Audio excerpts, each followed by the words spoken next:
And good evening, and welcome to the best doggone podcast in the land with Ethan and Heather.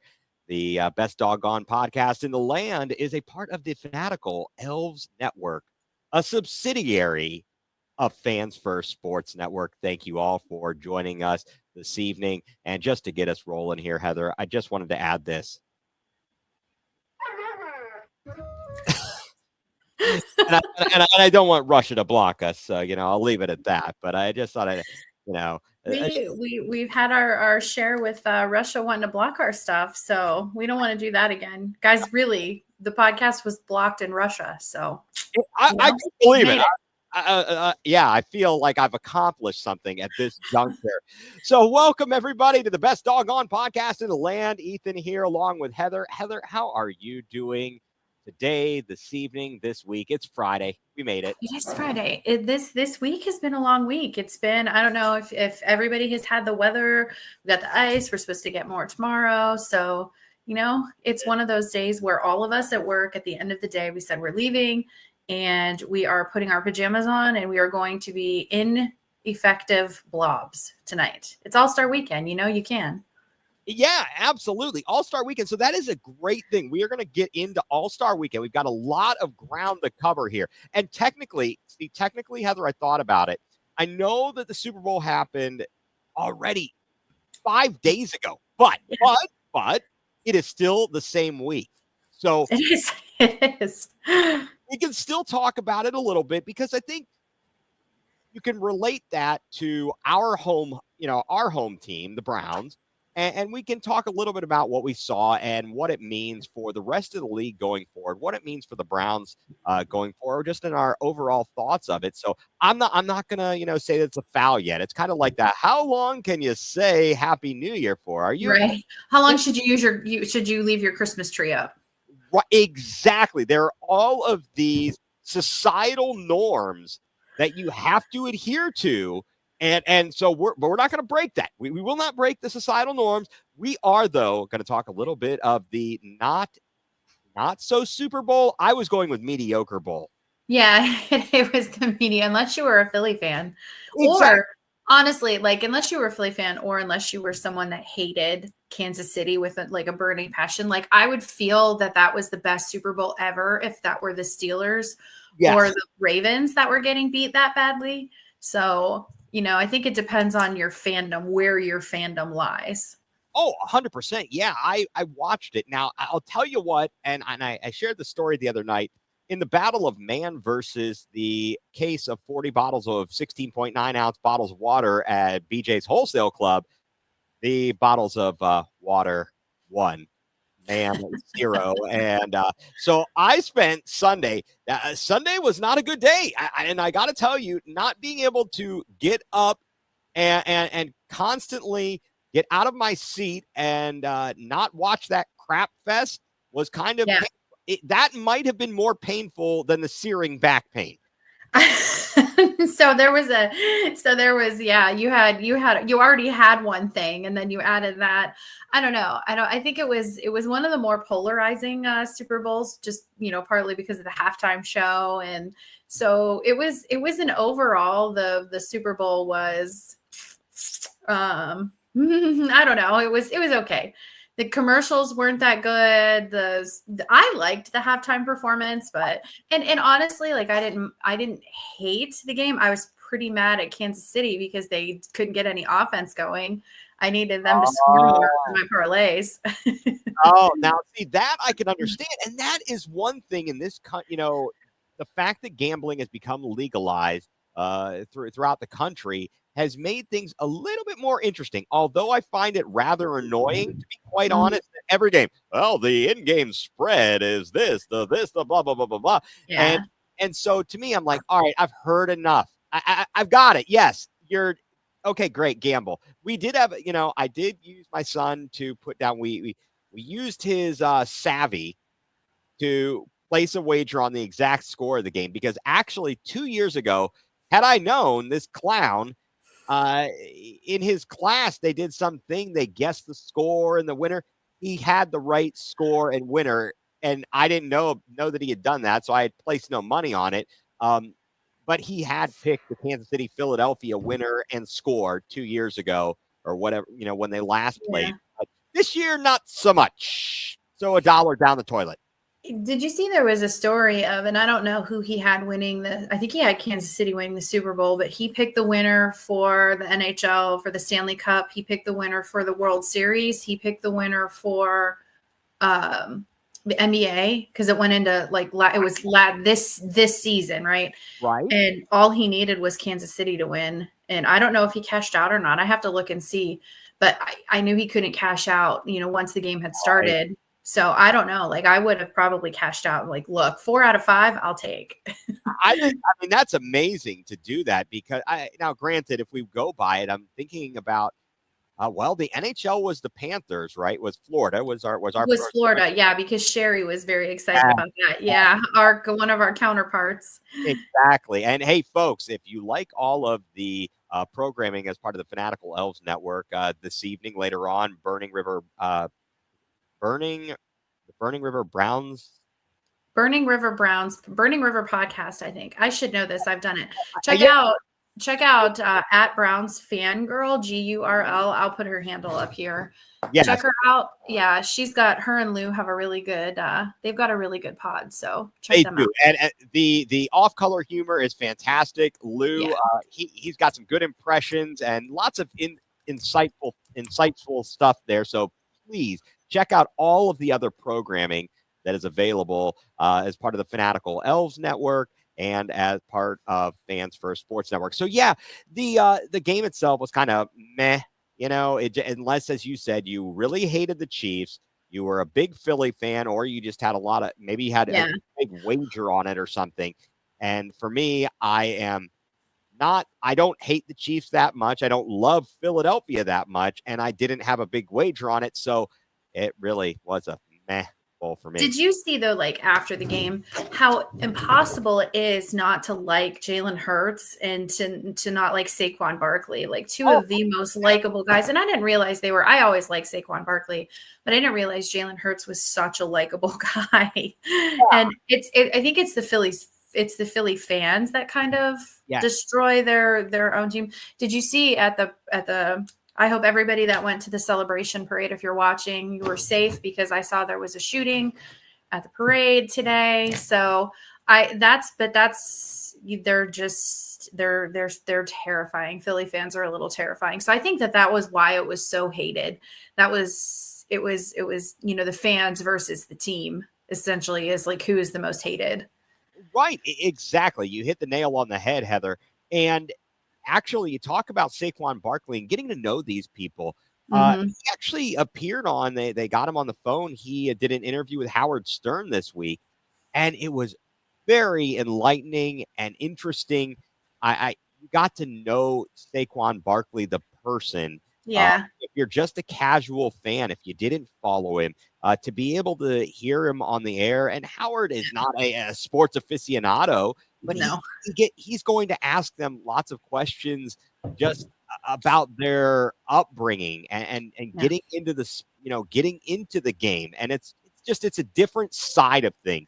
And so, hey, that is great. So actually, I'm not upset that Philadelphia won. No, and I'm not, and I wouldn't have been upset if Kansas City had won. I would have been whatever, good night. If Philadelphia won, whatever, good night. It was all around, it was just not the best Super Bowl that like I said, the commercials weren't good. And honestly, it was, if you like defense, Philly put up a lot of points, but if you like defense, that was the game, because Philadelphia's defense was disgusting. They were absolutely disgusting. It was filthy. They just dominated. The fact that they were able to pressure with just the front four, they didn't have to bring extra blitz. I know. It was crazy, and the Chiefs looked helpless. I heard someone talk about, if they had started going deep earlier and doing whatever. No, the reason they couldn't go deep earlier. He had no time. He had no time. And by the end of the game, when he's throwing deep and crashing in a few points, it's because Philadelphia is kind of backing off. They're letting the foot off the gas just a little bit. So let's not Correct. make it Correct. sound. Philly's like, all right, we've kind of, the game's a little bit out of hand. We don't have to go 100 miles an hour. We can go 75 miles an hour. And that's what we saw.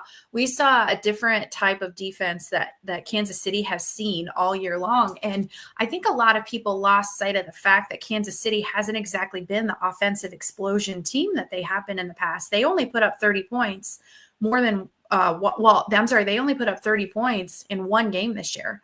They didn't have a big explosive offense. I think they only averaged, I mean, I say only, but I think it was only like 24 points a game. And that's just not Kansas City's. That's not how they win. Now, they were magical in the regular season, but they ran up against the most complete team in the NFL. Yeah. And so isn't it crazy? And I've talked about this, maybe you and I talked about it before the Super Bowl. The fact that when the Browns went into Philadelphia in like week 5 or 6, there were fans booing Nick Sirianni, and they were getting all They over. were. And now look where they ended up. It's kind of funny Right. it's funny how that fanatic part well, of it. the fanatic, right. And I think one of the things too that everybody talks about, and it's not the same thing. It's definitely not the same thing, but I am going to kind of do a little bit of a comparison to Will Howard, how throughout the whole playoffs, everybody was saying that Will Howard is the weakest quarterback in the entire playoffs, and he was going to be the reason that we lost. And everybody was saying that Jalen Hurts was just not a Super Bowl elite level quarterback, and he was the weakest of everybody. And what do? They go in, and you don't have to be a gunslinger. You don't have to be perfect. You just have to be good and get the ball to your guys. And that's what he did. That's what Jalen Hurts did. Yeah, 100%. And I think that I hope they savor this. I hope Philly fans savor this. It must be nice to be in towns when you win championships. Now they're starting to get into kind of a regular flow because, I mean, certainly they hadn't gone to a Super Bowl until the Terrell they ran into the Patriots under with Donovan and Terrell Owens, and they run into the Patriots, and then they get back there and win it with a backup quarterback. They lose Holmes, and then they get another win. So hey, good for them, and that's fantastic. Yeah, I mean, good for them. Good for them. Like I'm ready for it. I'm sour grapes. I'm not gonna lie. As a Cleveland fan, you start to get that. You feel sorry for yourself. Like, this is never going to happen for us. It's just never going to happen for us. Like Philly won it with Nick Foles one year, we, so what's even happening? What are we even doing? We had Flacco fever. We did have Flacco fever. We absolutely had Flacco fever. Exactly. I don't know, Ethan, about you. I'm really sad that football is over. Like, college football is over, NFL is over. I'm excited for the Cavs, and I'm super excited that pitchers and catchers are going to report here. And again, I don't think we did enough of the introductions. You guys, we'll talk about a lot of this stuff. We're not just going to talk about our Cleveland. We're going to talk about, the NBA. We're going to talk about baseball's coming up. Pitchers and catchers are reporting. So like and subscribe on YouTube. Follow us on X at the best Doggone podcast. So check us out on my handle. So, Ethan, did you have anything else to wrap up about the Super Bowl? I don't know. It was all right. It really was. I mean, again, the commercials kind of were like, if I could scale them on a scale of farts, whether it be like, silent but deadly, or it was a wet one. It was a wet one. It was no good. It was no power behind it. It kind of stunk, to be quite honest. The national anthem was meh, I mean, so in the halftime show, like you said, if Kendrick Lamar is up your alley and you like him, perfect. It wasn't for me, but that's right. fine. And it wasn't. That's the thing. It didn't have to be for everyone. And Roger, but he said he loved the wacko for Flacco. We all did, because at least when you lose with a respectable quarterback, it's a respectable loss. I would rather be 1-15 than 16-0. So that's yes. Are you letting the dogs out, Heather? I am letting the dogs out. I am so sorry. She's having a stroke right now. So let me hang on. No, you hang on there. So folks, again, thank you for tuning in here. This is the best doggone podcast in the land. We are a part of the Fanatical Elves Network and a subsidiary of Fans First Sports Network. And just again, as I mentioned, as we talked about at the outset, you can look for a lot of great programming on the Fanatical Elves Network. You can find all the podcasts on your favorite podcast platform, whether it's on Spotify or you go through Apple or any of those other avenues. You can download the podcast later. If you're not watching us live on the video, you can also go to YouTube and catch our videos, all of our videos later. And you can look at the bottom of the screen with all of the pertinent details there. But you know what really stunk, Heather, about the Super Bowl week for Cleveland was we were up front in the news because somebody got out their flamethrower and went down Radio Row and went ballistic there. I mean, now that we've had a chance to sit on it for a few days, where do you stand on this whole drama with Myles Garrett? And what do you think the likeliest outcome might be? Honestly, I'm pretty aggravated about it. I think he is. I think what you said, he took a flamethrower for it. The letter wasn't necessary. The letter was, it was overkill. Like, you could have just did it privately, and then after you got your trade, if you get your trade, you could have said, like, Cleveland, I love you, but I just felt it was time to move on. You know, you could have done it in a more delicate way. Instead, he went all LeBron James, Boys and Girls Club, you know, nighttime Miami special. So it's insulting to us because, look, at the end of the day, we as fans cannot control what the Haslams do. I can't control who they draft. I can't control who they trade for. We can't do anything, but we're the ones that pay for it. And I think that some of the, you know, we pay their salaries. You know, Myles, if we don't buy your crap, you're not going to get, you know, $30 million a year.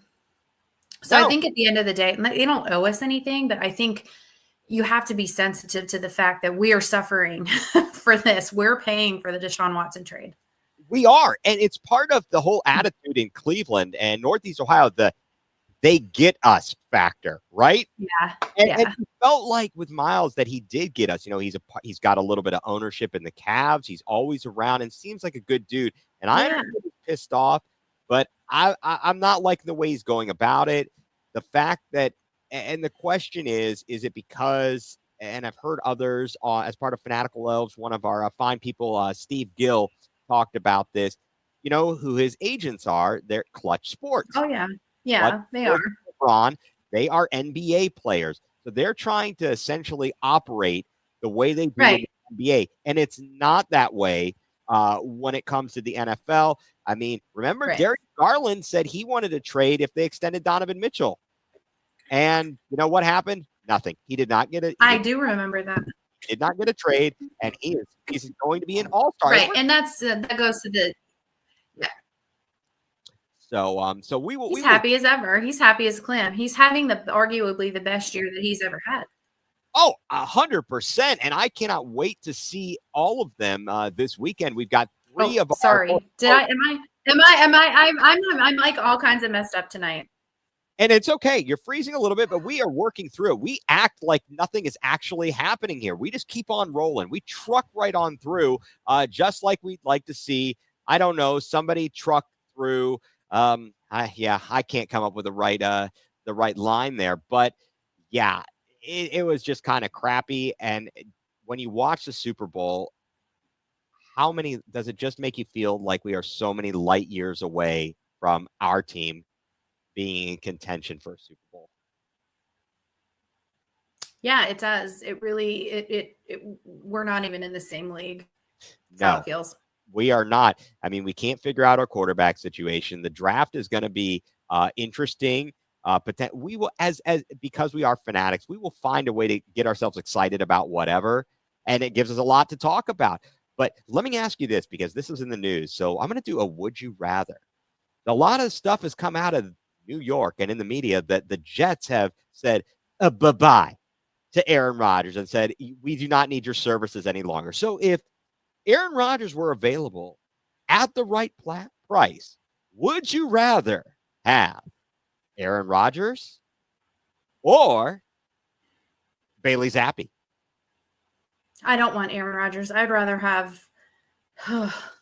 Bailey Zappi. I don't want Aaron Rodgers. Would you rather have Aaron Rodgers or DTR? DTR. I don't want Aaron Rodgers at all. Aaron Rodgers or Deshaun Watson? Oh boy, Aaron Rodgers. Okay, now here's the key. This is the creme de la creme. Heather, would you rather have Aaron Rodgers or a hot pile of dog poop? Oh, I'd rather have the hot pile. Okay. There we have. There it is. Yeah. That is what I wanted to know. It's a fun time here. No, it's going to be a great debate as the NFL moves toward the combine. Combine's coming up here right upon us in Indianapolis. Can't wait for that to happen. We're going to get lots of news and information out of there. And then we'll start to move forward toward the legal tampering period, free agency, et cetera, and then we'll get to the schedule, the draft. I am looking forward to all of that. But you know what? We've got a lot of other stuff in front of us here. And with that, let's take a moment here to pause for a word from our sponsors. You are tuned into the best doggone podcast in the land.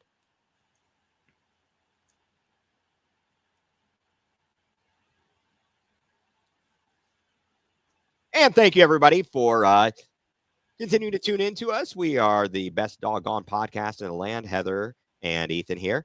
So, Heather, on another more successful football note, what do you think about the news that apparently Ohio State is going to replace Jim Knowles with Matt Patricia, formerly of the NFL, the New England Patriots defensive coordinator, and as a head coach of the Detroit Lions that was kind of short-lived, not so successful?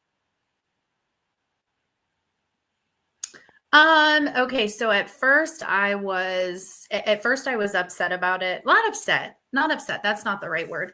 At first I was curious. I'm like, okay, Matt Patricia, that's an interesting pick. You know, we all know, I think his stint in New England was a lot lesser known to people because he wasn't the main guy. You know, everybody remembers him for Detroit. And that's where I was too. You know, I remembered him for Detroit. So now that I have some, you know, a little bit of separation, he's a good defensive coordinator. It's not as serious. It is serious at Ohio State, but it's still not to the level that it was in the NFL. And he was a good DC. So I think we're going to be fine.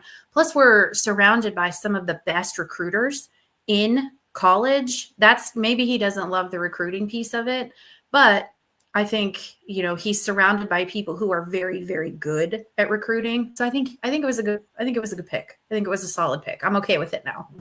Yeah, I really think so. I mean, it was tough because Ohio State finally hit its stride in its defense, and Jim Knowles seemed to have come into his own there in Ohio State. Obviously, he had his resume before Ohio State, but really found his way by the end of the season.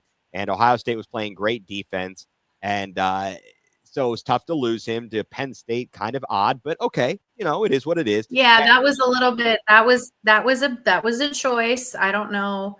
Maybe he did everything that he could do. I heard that he was not the easiest guy to get along with, and that there was a little bit of turmoil and tension. So I don't know. Maybe that was part of it. I don't know. Yeah, but Penn State was different. Yeah, sure. Well, he's going to have to work twice as hard because at Penn State, they don't have the offensive firepower, and they haven't had the offensive firepower. So you really have to play like near perfect games in big games because you're not going to be able to make up for errors with a high-powered offense that he had the sort of the luxury of having at Ohio State. So, you know, it's all exciting. And as I told you, Heather, I still do not have all of my championship gear because I avoided. Yeah. What's going on with that? You know, I decided because of all the horror stories that I heard about Fanatics and all the things. I think it was Fanatics versus the Grinch. It was Fanatics. Yeah. Right. We talked about that. And I'm like, I'm just going to avoid them. So I ended up going through the Ohio State's like team store. And so they don't have the product waiting there to put out like a Dick's Sporting Good does. They get the orders in, then they have to get it from Nike, and then they send it out. I called them today. I was like, any update on this? It's in process. What does that mean? It's in I spent hundreds of dollars. Where is this stuff? So anyway. So Fanatics is one of the ones that, there have been a lot of problems with Fanatics, but I will say they have really good customer service. I've had problems with them too, but they've gotten it straightened out. So do you really think, he wouldn't hire him in North Carolina, so he landed in Columbus? That's a fair assessment. Actually, you got to wonder if he didn't want to go with Bill to North Carolina because they had worked so closely together for so long. Would have been maybe a little bit of a reunion. You never know. It might have been. And also, I'd have to look at the timing, to be quite honest. And I don't know. I know Roger's trolling us a little bit here because, he is, because I know Roger. Yeah. We all know Roger. And that's but Roger doesn't know he's trolling us, but maybe he did want to go because he worked with him. And it's not like Belichick is not in it. So that's potential. Roger's just nervous because we're going to have a different offensive coordinator, and we have a different Ryan Day now. So right. And now they have to get transmitters to steal the plays that they're calling helmets. It's a secure link as opposed to the holding up the picture of Donald Duck and Daffy Duck. Yeah. And then deciphering which one is the correct play call, right? Yep. No. So anyway, but all kinds of good stuff there. But it's a big weekend, Heather, for our Cleveland Cavaliers. It's a really big weekend for our Cavs. It should be a little bit bigger, but we'll get into that with Jared Allen. Should be a little bit bigger for me, but it's a really, really, really exciting time for Cleveland. Yeah, I'm very, very excited. After we talked last week on Thursday, and it was right after they had done the trade to acquire DeAndre Hunter, and they traded away George Niang and Karis LeVert. And Friday night, I actually went and saw the game up in Washington, and this was something I shared on another podcast. Talked to Tim Alcorn before the game, the voice of the Cavs, the radio voice, and he said, "Yeah, I'm downstairs talking to somebody, and we're commenting. We're 41-10, and we just got better because we did. That was the wow. Because we all talked about this. We all talked about like what should the Cavs do at the trade deadline, and I think that the overall consensus was you shouldn't do anything. Like, don't do anything. And I apologize, Herb. I missed your hello. Thank you for watching, but We all said they shouldn't do anything because we have such a good team right now. Best record in the NBA, first in the East. What else do you need to add? And then all of a sudden, we're like, that's what you need to add. Yeah, it's a fantastic move just because they needed something a little bit different. I heard Brian Windhurst talking with the guys at ESPN Cleveland this afternoon, and I don't know that he felt that DeAndre Hunter is so much better than Karis LeVert, but he offers some things that maybe Karis and George Niang couldn't offer you. A little bit better size. His scoring is good. And if we've got the right players and right pieces, we've got a very good shot. We go into the All-Star break. The Cavs and the Thunder, both 44-10. We split the season series. The Cavs are in the driver's seat to get the number 1 seed in the Eastern Conference so they can have home court advantage to whomever they might face in the playoffs. If they reach the Eastern Conference Finals right now, the 2 seed and the 3 seed, Boston and New York, potentially, if they win a first-round series, they'd play against each other, beat each other up a little bit. But I want home court against either one of those teams. And, I think it's going to take a little time for them to all work everything together. We've got a couple of players that are still injured, Wade and Isaac Okoro. So I think that getting them back into the lineup after the All-Star break is going to be very important to see how they can have their roles defined, and then also to integrate with DeAndre Hunter and see where they go from there. Yeah, and I think that I think that it breathed, some new life. It was fun watching them, especially in that first game. It was fun watching them play together because they looked like they actually liked each other still. That's what I think I notice about this team is that they've got a lot of good chemistry. They've got a lot of really good chemistry, and adding him didn't seem to change that at all. No, definitely not. So I think that it was a fantastic first half of the season, and quote unquote first half of the season, as we are obviously well beyond the 41 game mark at a record of 44 and 10. And so we go in to the All-Star break. Now, I did want to touch on this. The last game before the All-Star break, well, that turned out to be more interesting than we all probably thought it should have. When the Cavs played north of the border in Toronto, thank you, Tristan Thompson. Tristan Thompson. Okay, I gotta find. Do you have okay? So if you guys did not watch Tristan Thompson, so we were up by 28, I think. I think we were up by 28 maybe or something like that. And there was like 4 seconds left. And Tristan Thompson, he dunked it. He put it in, and they yapped about it. In the post, here it is. In the post game press conference, they were not happy about it. So, did he take it down? Oh no. Okay. So the Raptors head coach said, "I think what Tristan did there was no class and disrespectful. I love when my team stands up for themselves." So Tristan responded via X, Twitter, whatever you want to call it. And he said, "You want a full court press with under a minute left in the game when you get cracked by 30. This will happen to you.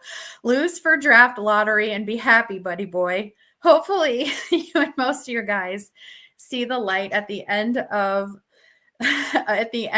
Bobby and Masai long-term plan. Bless up. Stay warm in my city." And my city was all in, but when he said when you get cracked by 30. Yeah, that was the very nice way of saying, "Oh, Roger." Now Roger's not being a troll. I know he's being serious when he says this. Okoro got robbed. He is an all-star. I agree, Roger. Oh yeah, Isaac Okoro should have been an all-star. He should have definitely. He and Jarrett Allen got robbed. I mean, it's not fair. They did. What Tristan really meant to say was, "You stink." Yes, we know that's it. You basically Yeah, they got cracked. They got cracked by 30. So it gave the game a little bit of excitement. No, it really did. And again, what we're seeing is that the Cavs have been able to do this by having a deep rotation, and they're saving their players' legs. I saw statistics, and they talked about it. Donovan Mitchell is the only player on the team who's played even one game where he's clocked even 40 minutes, and it was 40 minutes and 9 seconds or something. Yeah. Ridiculous. Last year, he practically led the NBA in minutes. Exactly. And they were burnt out, and they've been so blessed so far to be able to have, as we talked about before, Ty Jerome really was like adding a free agent because he didn't get to play it all last year due to injury. And having him out on the floor has been amazing. And they've just, thank goodness for their health. And let's hope that they can maintain that through the All-Star weekend here.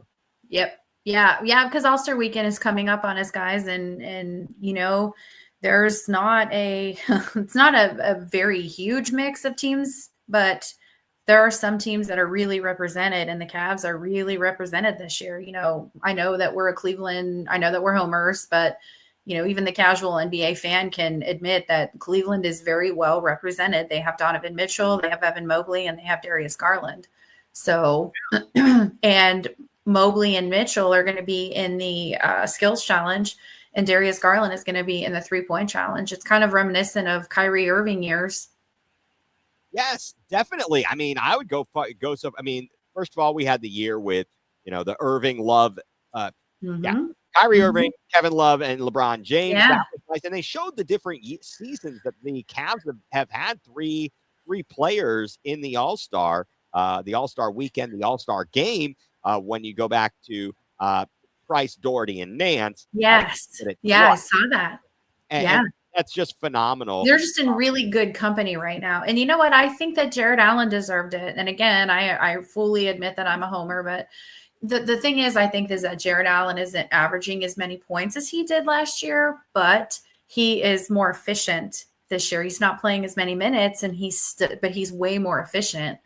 Oh, his stats are off the chart. They are. They really are. And he is that's a guy who I'd like to sit down and talk to. Yes. Well, and he's a cat. He's a crazy cat lady. He loves his cats. So I bet you, yes, he's only got 2, but he's like he's a cat dad. He's always got his cats with him. So he's like so relatable. He's so down to earth. Exactly. I'd love to talk to that guy just because. I would too. It's like you would see a guy that, just because of his height, his stature, his physical presence. Yeah. And you would expect something different, but then it's kind of like a gentle giant. And I still crack up when he gets called for defensive 3 seconds and he's like, and he yells, and I'm like, this guy's great. Well, he puts his arm up, and I'm like, sir, you are already almost 7 feet tall. You put your arm up, and you're gonna reach through the ceiling.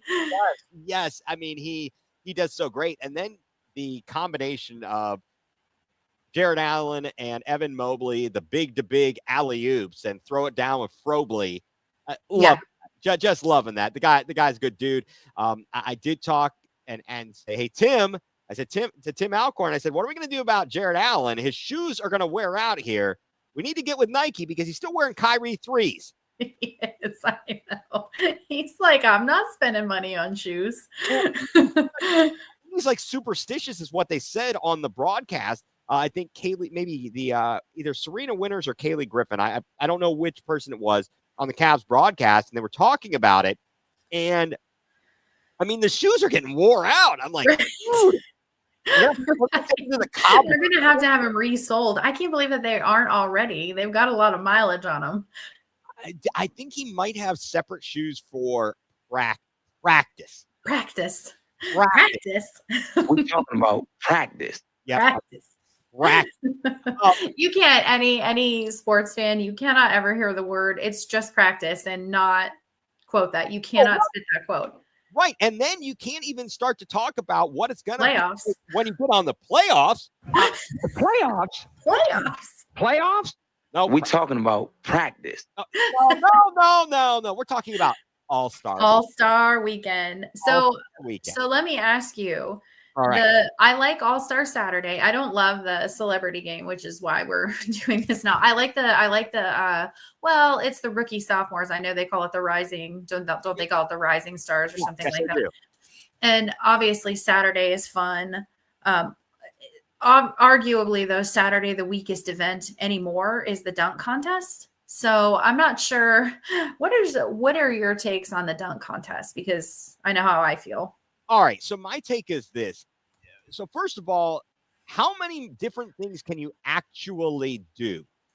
Exactly. The creativity, we're kind of getting low on the creativity because there's only so much. Right. Yeah. Without getting props involved. I mean, until somebody can. So Michael Jordan did the free throw line dunk. And for years after that, that was like if you could do that, right, you were like in some good company. When is somebody going to be able to leap from the 3-point line and dunk it? Like, I think Victor Wembanyama. Well, I feel like Victor Wembanyama Wemby just has to reach forward. Oh, and he can reach the hoop. He's a long man. Exactly. The wingspan is no joke. And it's crazy because the past 2 years, the winner is Mac McClung, who's trying to go for the three-peat, and he's not even on an NBA roster. I mean, he's in the G League. He's in the G League for the Magic. But how long are you going to float around the G League? He's been in the G League his whole career. Right.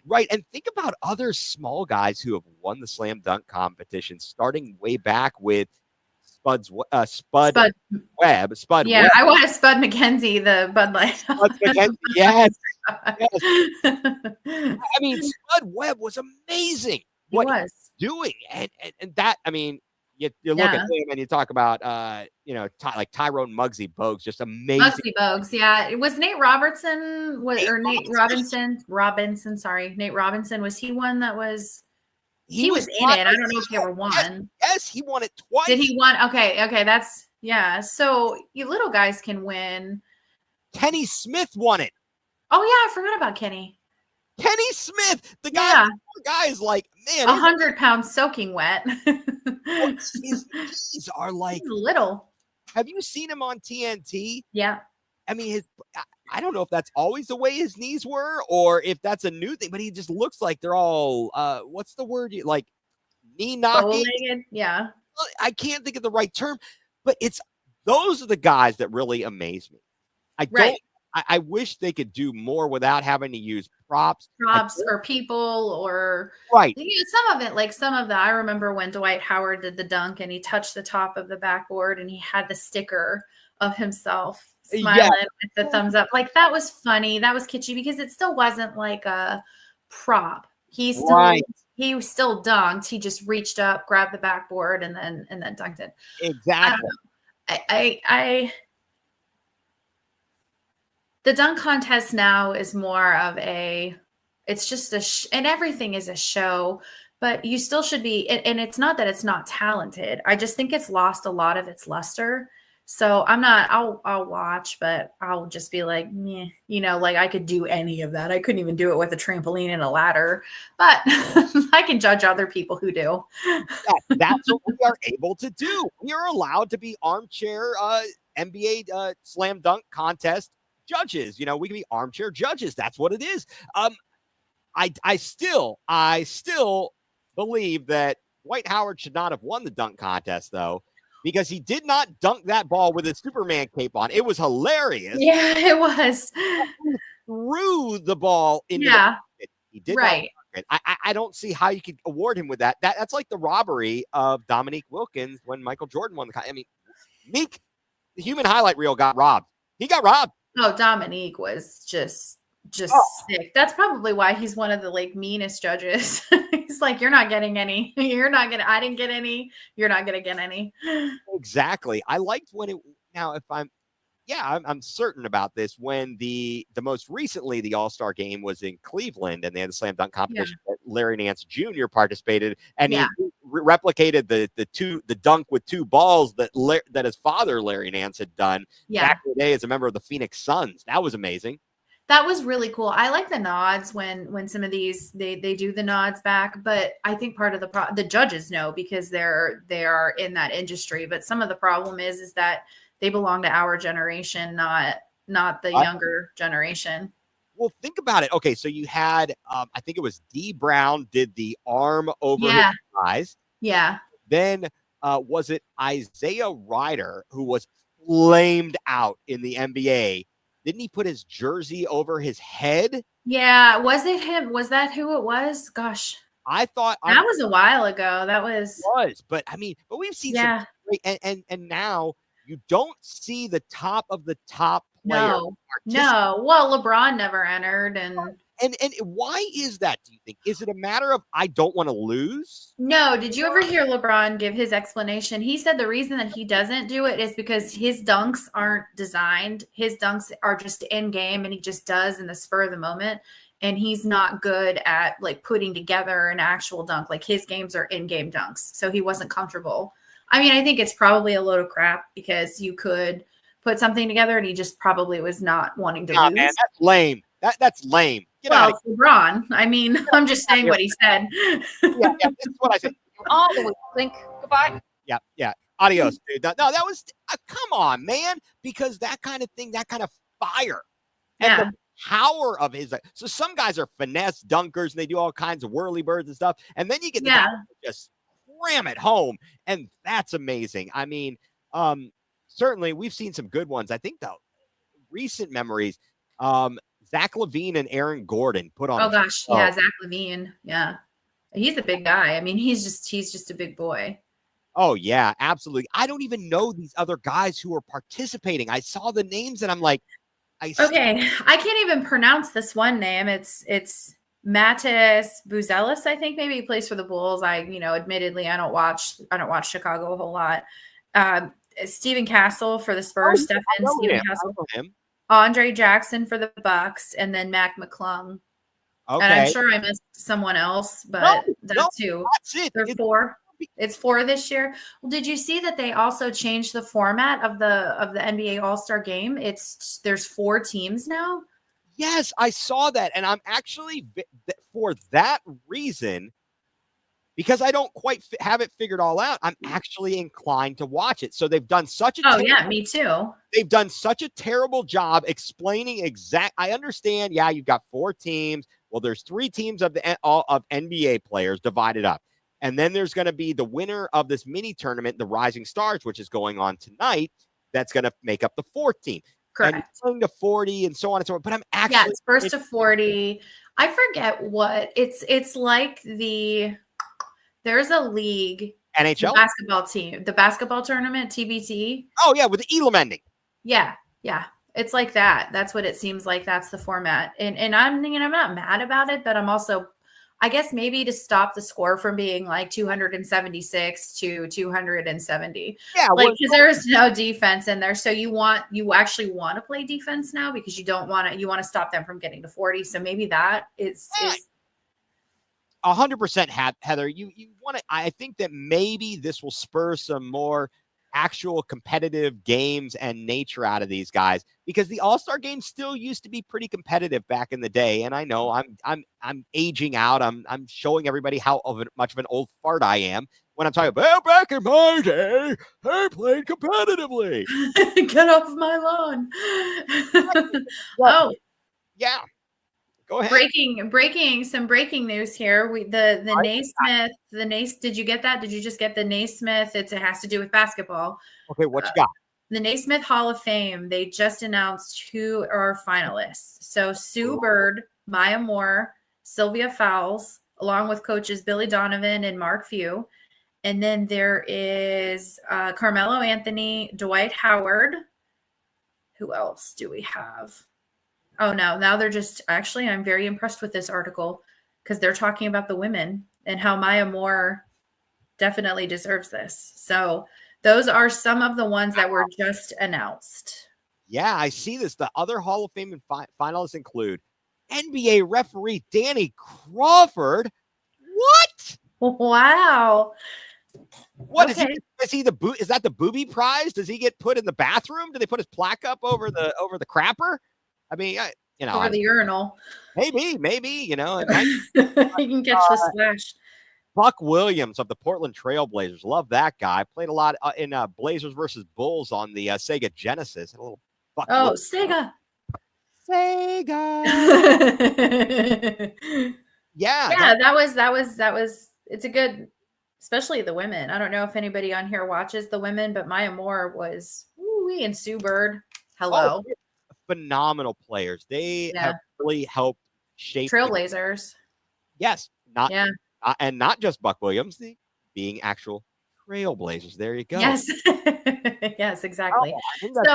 So we digress. There was just some breaking news. So I don't know. I'm not super jacked about the dunk contest, but I am going to watch. I am excited to see the actual All-Star game, see how that one plays out. I'll watch the Rising Stars game tonight when we're off. And then definitely will want to check out the, All-Star Saturday night, all of that pomp and circumstance, just because we're in it. Now, would I feel differently about the dunk contest if Jared Allen was in it? Yeah. Exactly. No, but I am very excited for the 3-point shootout. I've loved that for a long time. Back in the day, watching Larry Bird, Craig Hodges, amongst others, Mark Price, and so many more. Steve Kerr, Paxson. Yeah. So many. Oh, wow. Paxson. Yeah. Amazing shooters. Yeah. And we've got DG in it this year, repping us, and hopefully he can take down the rest of the competition. You got the 2-time defending champion, Dame Time, in there. Yeah, you got Dame Time in there. Yeah. And And there are some that I'm not like super familiar with. But yeah, I mean, Cade Cunningham, he does well at getting fouled on 3-point shots by George Niang and then getting 6 free throws in the final minute. And I mean, Yeah. you got that Yeah. going for you there. He does have that going for him. I'm not, Buddy Hield, I know. I'm not familiar with Cameron Johnson that much or Norman Powell for the Clippers. So Tyler Hero, Jalen Brunson, those are, I guess, though, they're on more nationally televised. Yeah, because they're better. Their teams are better. They're on better teams. Like you don't get to see Cade Cunningham. I just know him because when at the height of card collecting, Cade Cunningham was the next up and comer, and that's the card that you wanted. So I know his name. Exactly. No, I mean Jalen Brunson has been phenomenal for the Knicks. He has really, really come into his own because if you recall, as a Cavs fan, when Donovan Mitchell ended up coming to the Cavs, and then then the Knicks end up with have Jalen Brunson. And it's like, well, why would you need Donovan if you've got Jalen Brunson? And Brunson has done great there. Really, he has. He really has. Yeah. Not that I like the Knicks at all. Cade Cunningham, with JB at the helm, and the Pistons are turning things around there, so I'm good for him. Tyler Hero, he's just a pain in the butt with the South Beach flu. Buddy Hield, he's been around for a while, but he has been. Buddy Hield has been around for a while. He is. I don't hate Golden State like as nearly as much as I used to because it's not us against them anymore. No, it isn't. Exactly. They don't have to worry about him, but he's killed us for other teams. Well, I agree. I completely agree. I mean, I still don't like Golden State because I cannot stand never, Draymond Green, donkey from Shrek. Oh, God, yeah. That guy, he was a piece of work. And Cam Johnson, he was in the news because he was rumored as a possible trade option with the Nets. He is another wing player, but okay, great. And we talked about Dame Time. Norman Powell's been around for a few seasons, and he's had a nice go of it so far. But I feel good about DG's chances. And I do too. The skills competition will be really good. That'll be fun. That'll be fun. Did you see there's a rookie team this year? So it's Team Cavs, Team Rooks, and then there's the Warriors and the Spurs. And the Warriors, of course, have Draymond Green. So I automatically want them to lose everything. Right. No, I didn't see all the contenders. And you're talking about for the skills challenge, yes? Yeah, for the skills challenge. Yeah. So it's Team Cavs, Mitchell and Mobley. Okay. And then Team Rooks, Zachary, I don't even know. Risa Shea for the Hawks, and then Alex Starr for the Wizards. And then the Warriors have Draymond Green and Moses Moody. The Spurs have Chris Paul and Victor Wemby. I think that Cavs Spurs probably have. I don't know though. The rookies seem like they're really good at this stuff. As they could be. They're also both Frenchies. Risa and Sarr.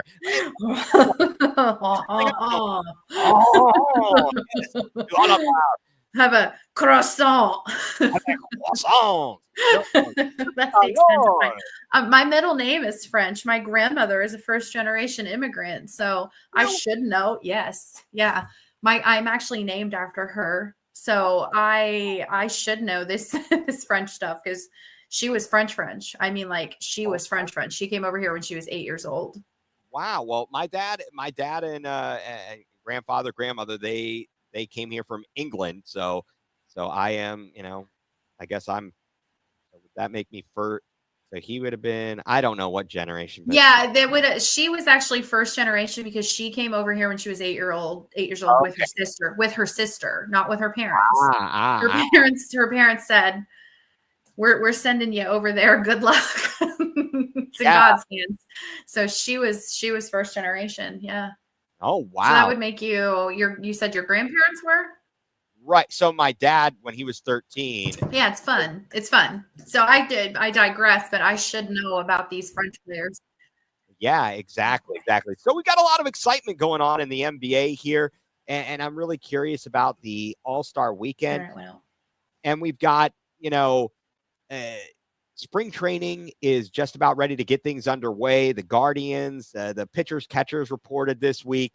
I'm really looking forward to that. What do you think about the new streaming platform for the Guardians as it pertains to small market teams that had to figure out how to market their broadcasting rights? And Heather, are you there? Okay, you're gonna have to bear with me. My internet is acting like a jerk. Okay. Yeah, my internet's acting like a jerk. Okay. No problem. No problem. It's all good. Yeah. I'm having a It is okay. So, so stick with us. So, yeah, so the Guardians, Major League Baseball, pitchers and catchers reported this week, and spring training games will be coming around, I believe, in another week here. And I'm pretty certain the Guardians will open up with possibly the Reds, and they'll see their former manager, Tito Francona. All kinds of excitement in the, for Major League Baseball fans.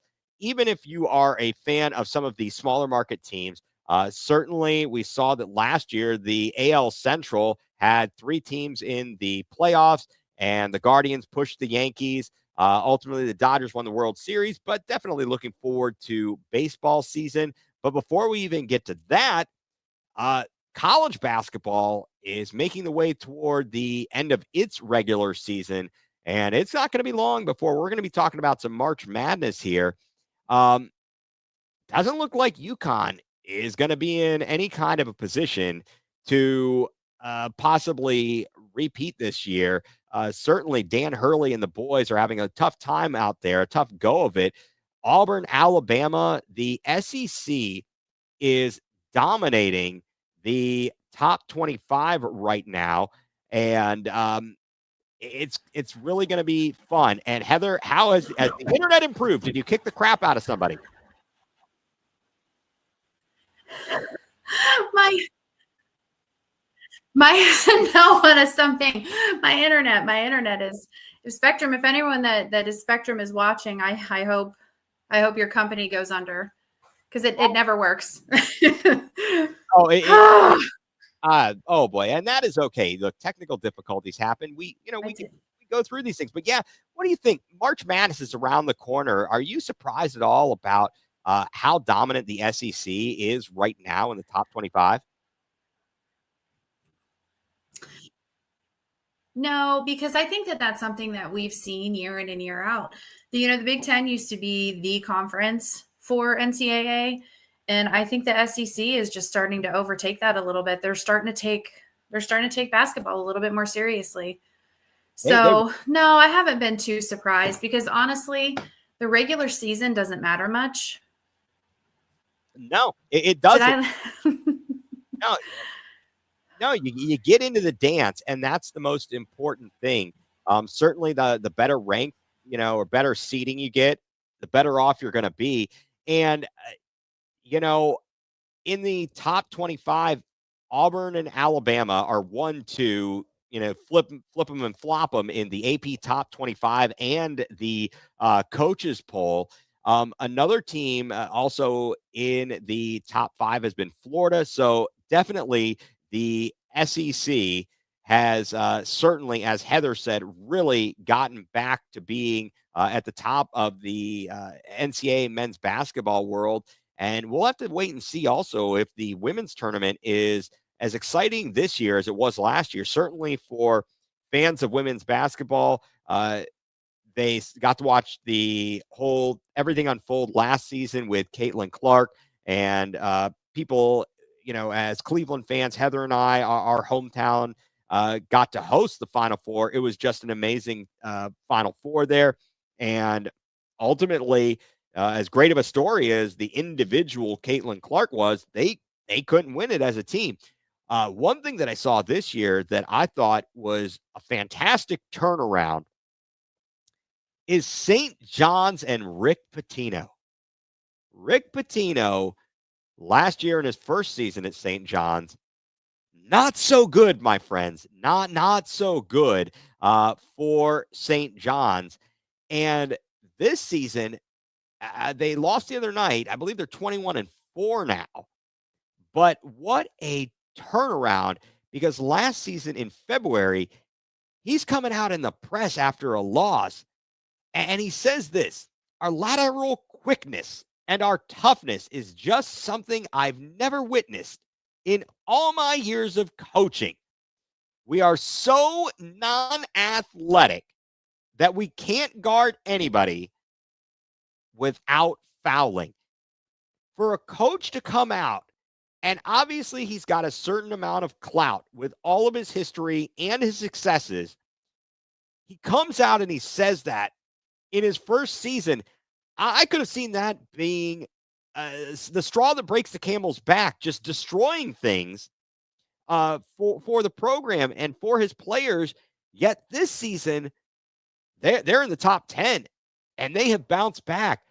It would be nice to really see. I know UConn's obviously had their success, but the Big East was such a great basketball conference back in the 80s, the 90s.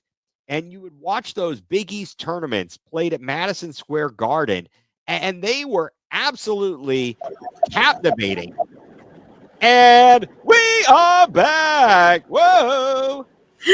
I had to come upstairs. I couldn't use my pod room. I think that the internet was like, it's too cold down there. You can't use that room. Michael, speaking of that, I was listening to the radio, and they were trying to talk to Buster Olney, and he's out in Bozeman, Montana. It was too cold. It was like 7, 8, 10 degrees below zero, and he had no cell phone service.